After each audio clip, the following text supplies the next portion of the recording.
Welcome to my Skullgirls, Undizzy, and Burst guide. Before I get into the specifics, I think it's important to point out a couple of tools in training mode that will help this video make more sense.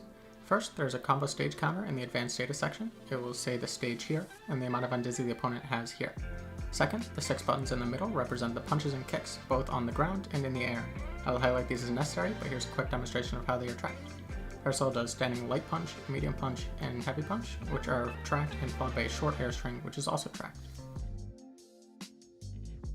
There are 5 combo stages. First off is stage 1, which consists of air normal starters. This can be from IEDs, jump-ins, or air-to-airs.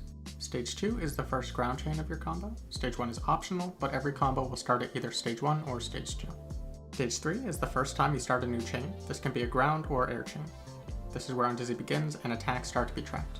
As you can see, after the launcher, JHK was the first normal of a new chain, so it is tracked and Undizzy is added. Stage 4 is when an air dash cancel is used after stage 3. Stage 5 begins at the next ground string that occurs after stage 3 or stage 4, and it stays at stage 5 until the end of the combo. Normals and specials add different amounts of Undizzy. Lights add 15, mediums add 20, heavies add 30,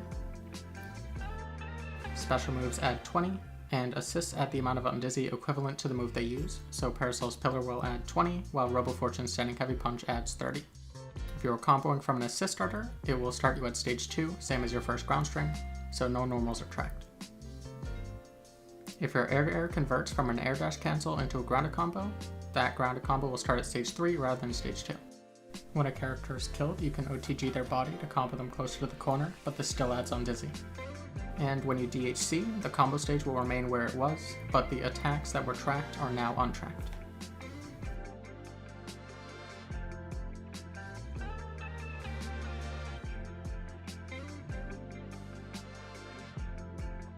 If the Undizzy bar is full when you start a new chain in stage 5, the first attack will cause a green burst.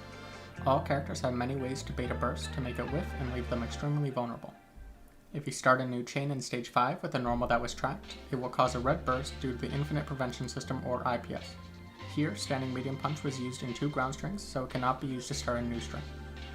IPS takes command normals as the same normal, so if Standing Light Punch is tracked, starting a string with Crouching Light Punch will also trigger a burst. Once the trigger for the burst begins, any other moves that connect can also be bursted until they land and recover. This can lead to some very long burst baits. However, if the burst is blocked, a projectile hits and is bursted, or if they wait 90 frames from the first burstable point, then it will be a gold burst and it will be safe. In this particular case, Parasol even gets a high-low during the burst bait.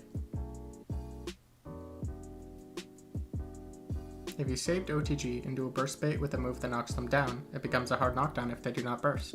These situations can be used for mix-ups or safe jumps or both.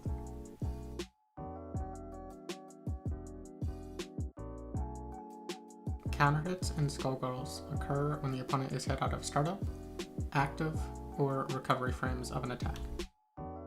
Counter hitting with a light gives you 25 extra Undizzy to work with. Mediums give 50. Heavies give 100. Specials give 50. Assists give half the Undizzy bonus. Here Robo Standing Heavy Punch gives 50 rather than 100, and Philia Updo gives 25 instead of 50. The move that does the counter hit does 1.5 times the normal damage, so doing a burst bait and choosing your first normal carefully can lead to absurd amounts of damage.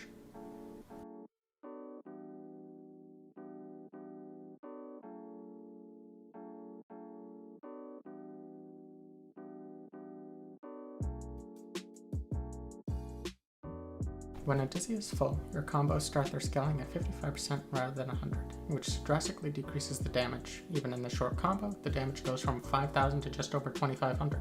So you want to decrease their Undizzy, but the only ways to do that are to let them be out of hit stun or block stun.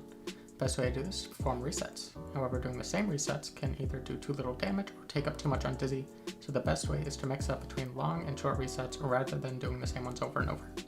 Keep in mind, every time you go for a reset, you are taking a risk. In most resets, they will have an opportunity to mash, reversal, jump, raw tag, and so on. So test your opponent and see how they respond to resets.